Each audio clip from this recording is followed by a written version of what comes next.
Welcome back to the Fundamentals of Fitness, the podcast where we strip away the noise, the nonsense, and the quick fixes and talk about what actually works. I'm Alison, your no-nonsense coach, performance specialist, and someone who's here to help you train, fuel, and think in a way that actually supports your body and not just punishes it. And today we're talking about one of the biggest reasons people get stuck, why eating less stops working for fat loss and muscle gain. So let me start today's episode with a scenario I know you'll all recognise. You're eating really well and you're tracking and you've been really disciplined and you've cut back. And you might even be thinking, I'm barely eating. How am I not losing weight? You're tired, you're cold, you might be flat in training, your strength has stalled and your body hasn't changed in weeks, maybe even months. And the advice you keep hearing is eat less, be stricter, cut calories, just push through. But deep down, something doesn't add up. Because eating less used to work, and now it doesn't. This episode is about explaining why, without the blame, without shame, and without turning nutrition into punishment. So grab your trainers or that cup of coffee, and let's get straight into it.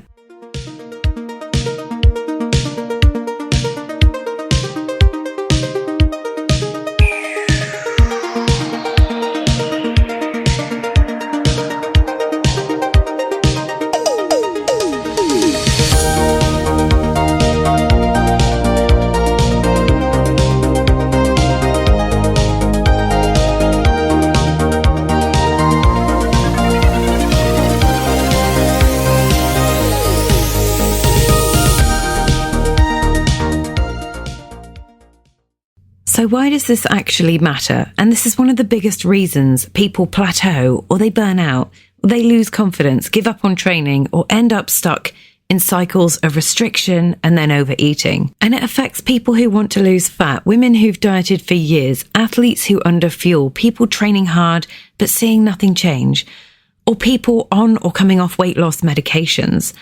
The problem is not that you're weak and it's not that you lack willpower. The problem is that the body does not respond to restriction the way most people think it does. And the big myth we need to break first, and let's deal with the belief that sits underneath almost all dieting frustration. If I want better results, I just need to eat less. And that idea works until it doesn't. And when it stops working, doing more usually makes things worse. And why? Because your body is not a calculator. It's a survival system. So what actually happens when you keep eating less? And at first, your weight drops, the scale goes down, motivation is high, and everything feels effective. But over time, your body adapts. It starts to ask, is food scarce? Do I need to conserve energy? And it responds accordingly. And that response looks like lower energy expenditure, reduced NEAT, you move less without realizing, poorer recovery, disrupted hormones, reduced muscle retention, increased fatigue, and increased food focus. Your body isn't sabotaging you, it's protecting you. So why does this hit women particularly hard? Women are often dieting more frequently or eating less protein, underfueling training, managing higher life stress, or juggling work, family, mental load. Over time, this leads to chronically low energy availability, poor training output, stalled fat loss, stubborn body composition changes. And yet the message they receive is still, try harder. That's not coaching, that's blame. So why eating less kills progress in the gym? And let's talk training. If you're underfueled, you cannot push intensity, you cannot recover properly, you cannot apply progressive overload efficiently, you lose muscle more easily, your nervous system is fried. And remember that what you've learned over the last few episodes is progress requires overload, overload requires recoverable volume, exercise must load muscles effectively, and fatigue increases injury risk. Undereating undermines all of that, and you cannot build a strong, lean, resilient body on fumes. The scale lies when you're underfueled, and this is where people get trapped. They eat less, the scale doesn't move, so they eat even less. But weight stagnation in this context is often water retention, stress hormones, inflammation, muscle loss masking the fat, metabolic adaptation. The answer is not always fewer calories. Sometimes the answer is more fuel, better training, better recovery. I want to give you a very important reframe, and I want you to hear this very clearly.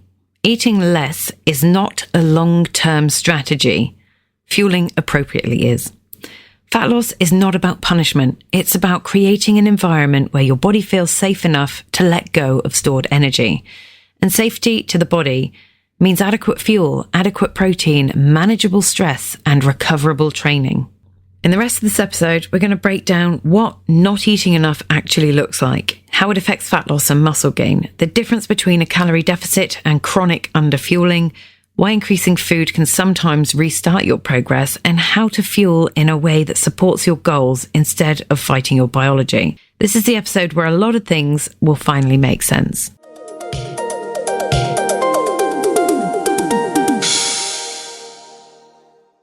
The difference between a calorie deficit and chronic underfueling. And this is where a lot of people get tripped up, because on the surface, these two things sound the same, being in a calorie deficit and not eating enough. But physiologically, they are very different states. Understanding the difference is one of the most important things you can do for your long-term progress. So let's explain what a calorie deficit actually is. And it simply means that you're providing your body with slightly less energy than it uses. That's it. A well-designed deficit is moderate, time-limited, supported by adequate protein, paired with recoverable training, and flexible enough to adapt to life. When done properly, a calorie deficit allows fat loss and preserves muscle. It supports your training quality and feels challenging but manageable. Importantly, it still gives the body enough fuel to function well. So what's chronic underfueling? And this is different. It's not a short phase, it's an intentional periodization. It's what happens when someone eats too little for too long. They restrict without a plan, they keep cutting when progress stalls, and trains hard on low energy and ignores your fatigue and hunger signals. Underfueling doesn't just reduce calories, it changes how the body perceives its environment. To the body, it feels like resources are scarce, we need to conserve. So why does the body respond differently?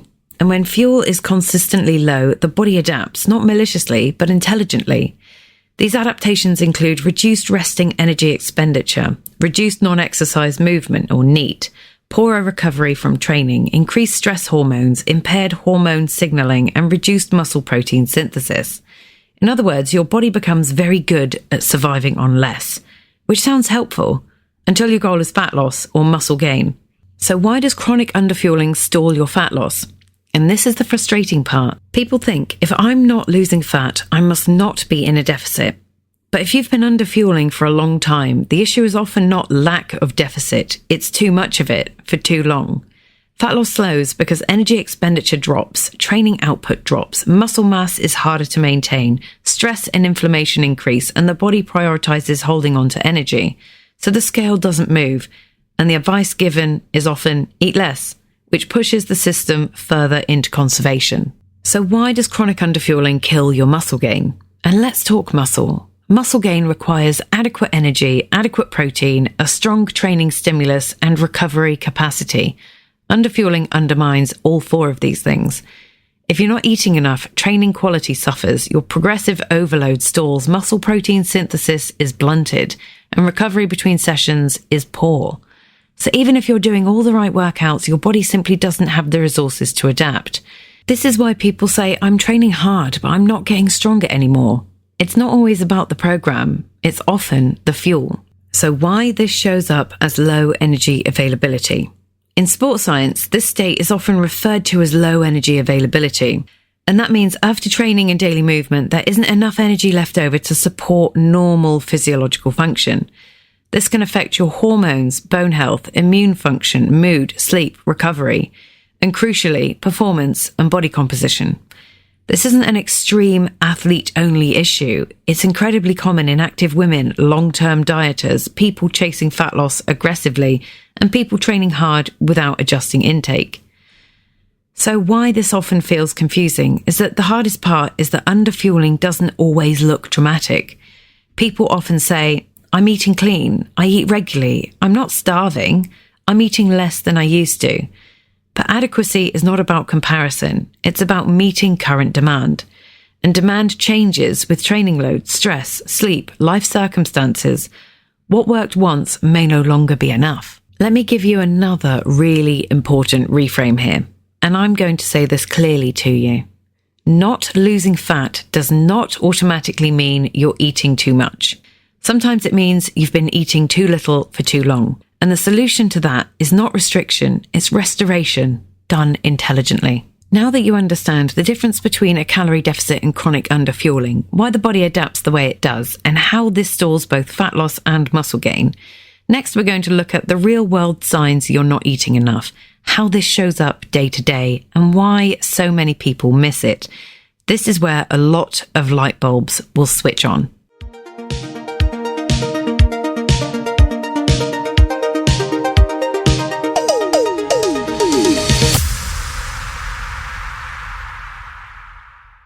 Signs you're not eating enough, even if you think you are. One of the reasons chronic underfueling is so hard to spot is because it rarely looks dramatic. People imagine undereating as extreme hunger or constant dizziness, being faint or obvious restrictions. But in reality, most people who aren't eating enough are functioning, training, working, and coping. They're just doing all of this on too little fuel. And over time, that shows up in quieter ways. Sign number 1. You're constantly tired, but you can't switch off. And this is a big red flag. You feel drained during the day and flat in training. You've got low energy overall. But at the same time, you struggle to relax. Your mind feels wired and sleep quality is poor. The contribution often points to high stress hormones, poor recovery, and low energy availability. Your body is tired, but on high alert. Sign 2, your training feels harder than it should. Sessions that used to feel manageable now feel heavy. You might notice that weights feel harder, reps feeling grindy, less pop or power, and longer recovery between sets. This isn't always a training issue. Often it's because glycogen stores are low and recovery is compromised. Your nervous system is underfueled. Effort goes up and your results go down. Sign 3, progress has stalled everywhere. And this is very important. You're not just stuck on the scale, you're stuck everywhere. Your strength isn't improving, your muscle tone isn't changing, your fat loss is stalled, and your fitness feels flat. When everything stalls at once, it's rarely because you're suddenly doing everything wrong. It's often because your system doesn't have enough resources to adapt. Sign 4, you're always cold. Now this one surprises people, but it's very common. Feeling cold, especially in your hands and feet, when others are comfortable, even indoors, this can be a sign that your body is conserving energy. Thermoregulation is expensive. If your energy is scarce, your body dials it down. Sign 5, your mood and patience are short. Underfueling affects more than your body, it affects your brain. So you might notice irritability, low mood, poor concentration, lack of motivation, and emotional volatility. Food is not just fuel for the muscles, it's fuel for your nervous system. Sign 6, you think about food a lot. This is a big one and often misunderstood. You might constantly plan meals, think about your next snack, obsess over what you should eat, feel guilty around food, and swing between restriction and overeating. This isn't a lack of willpower, it's a biological response to insufficient intake. When food is scarce, the brain prioritizes thinking about food. Sign 7, your recovery is poor. If you're not eating enough, your soreness will last longer, your niggles don't settle, you'll feel beat up easily, and your rest days don't fully restore you. Recovery requires energy. Without it, adaptation slows. Sign number 8, you're afraid to eat more. This one is more psychological, but it's still just as important. If the idea of increasing your food, adding carbohydrates, or fueling training properly fills you with anxiety, it's often because food has become associated with control, not support. That fear keeps people stuck far longer than physiology alone. And a very important pause here. If you've recognized yourself in several of these signs, I want to be really clear with you. This is not a personal failure. It's a predictable physiological response. Most people were never taught how to fuel training properly. They were taught how to restrict. And your body adapted accordingly. So why does this often hide behind clean eating? A lot of people may say, but I eat really clean. Clean doesn't always mean enough. You can eat whole foods, nutritious meals, healthy choices, and still be underfueling, especially if portions are small or carbohydrates are low. Fuel adequacy is about quantity and timing, not just food quality. So now that you can see how underfueling actually shows up, why it's so easy to miss, and how it affects both body and performance, the next step is most important one. What actually happens when you increase fuel properly, why eating more can sometimes restart your progress, and how to do it without fear or chaos. And that's what we're going to cover next.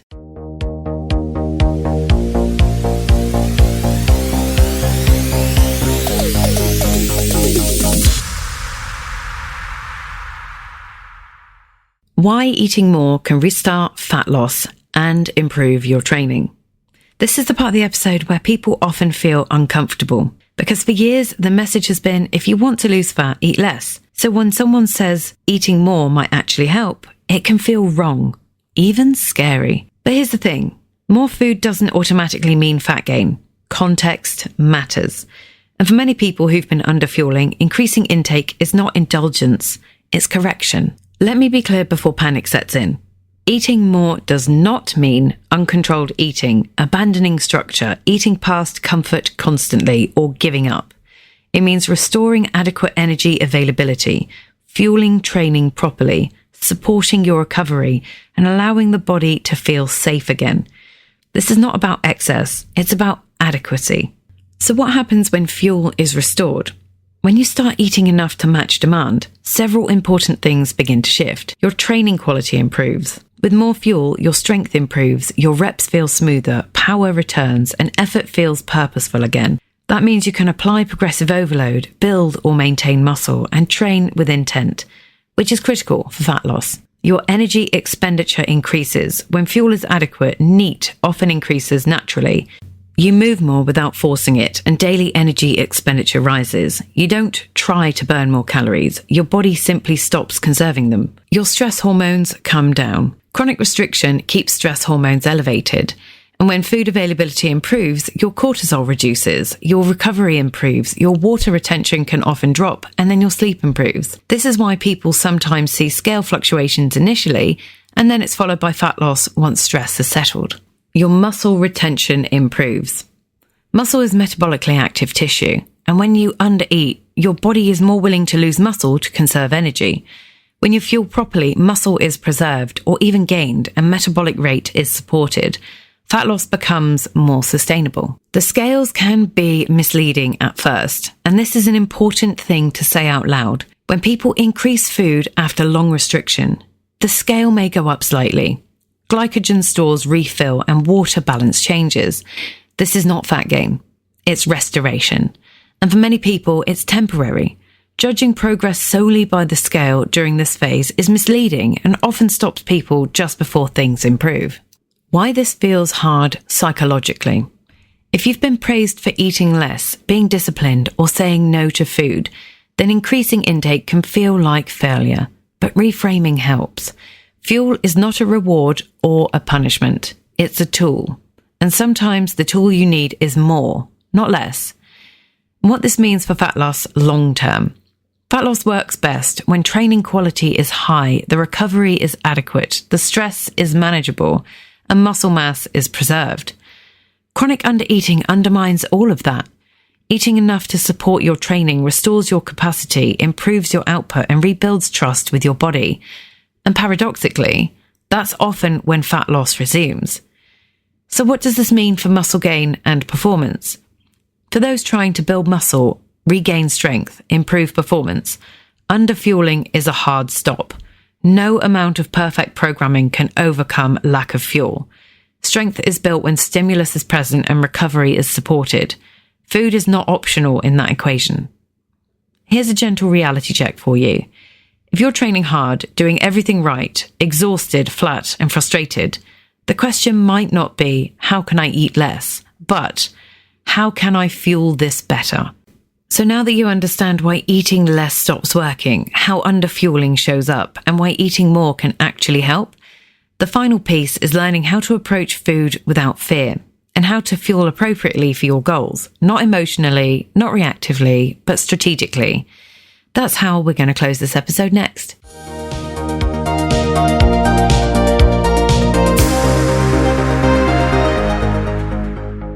So let's bring this home, because the goal of the episode was never to convince you to eat more for the sake of it. It was to help you stop fighting your biology and start working with it. First, let's change how we think about food. Food is not a reward, a moral test, a punishment, or something you earn with exercise. Food is information and energy. It tells your body whether resources are available, whether it's safe to adapt, whether it can build, repair, and let go of stored energy. When food is scarce for too long, your body becomes protective. And when food is adequate, your body becomes adaptive. Fueling for fat loss the sustainable way. Fat loss works best when the calorie deficit is moderate, protein intake is sufficient, carbohydrates support your training, recovery is prioritized, and stress is managed. That doesn't mean eating as little as possible. It means eating enough to train well, to move more naturally, to preserve muscle and avoid burnout. A body that feels safe will let go of fat far more willingly than the one that feels threatened. Fueling for strength and muscle. Strength and muscle are built when the training stimulus is strong, recovery is adequate, and fuel is available. If you want stronger lifts, better performance, more muscle tone, and improved body composition, then food is part of the plan, not something to constantly battle. Progressive overload requires energy. Recovery requires energy. Adaptation requires energy. There is no workaround. Fueling for sanity, and this matters more than people think. Long-term restriction doesn't just affect the body. It affects mood, patience, focus, relationships with food, confidence. When people fuel appropriately, food noise reduces, obsession eases, decisions feel calmer, and training feels purposeful again. That mental freedom is not weakness, it's health. So instead of asking, how can I eat less? Try asking, am I eating enough to support what I'm asking my body to do? That one question reframes everything. Now here's a simple fueling check-in that everyone can use. Am I training with good energy? Am I recovering between sessions? Is my strength at least stable? Is my mood reasonable? Am I constantly thinking about food? If the answer to most of these is no, the issue may not be discipline. It may be fuel. So let's zoom out for a moment. Across the last few episodes, you've learned that progress requires progressive overload. Progress must match recoverable volume. Exercise selection determines effectiveness. Load management protects long-term health. And fuel determines whether any of the above can work. These are not hacks. These are the foundations. And when the foundations are in place, progress becomes calmer, more predictable, and far more sustainable. If you take one thing away from today's episode, let it be this. Your body is not broken. It's responding exactly as biology predicts. When you give it enough fuel, intelligent training, and time to adapt, it works with you, not against you. And that brings us to the end of this foundations block. If you've listened to episode 21 to 25, you now have the core principles you need to train, fuel, and progress in a way that actually respects your body. No punishment, no nonsense, no constant restarting. Just fundamentals done well. And before you go, if this episode has helped, share it with someone who needs to hear it. So many people are stuck blaming themselves when the issue is actually fuel, recovery, and understanding how the body works. And if you're enjoying this podcast, make sure you're subscribed so you don't miss what's coming next. I'll see you in the next episode.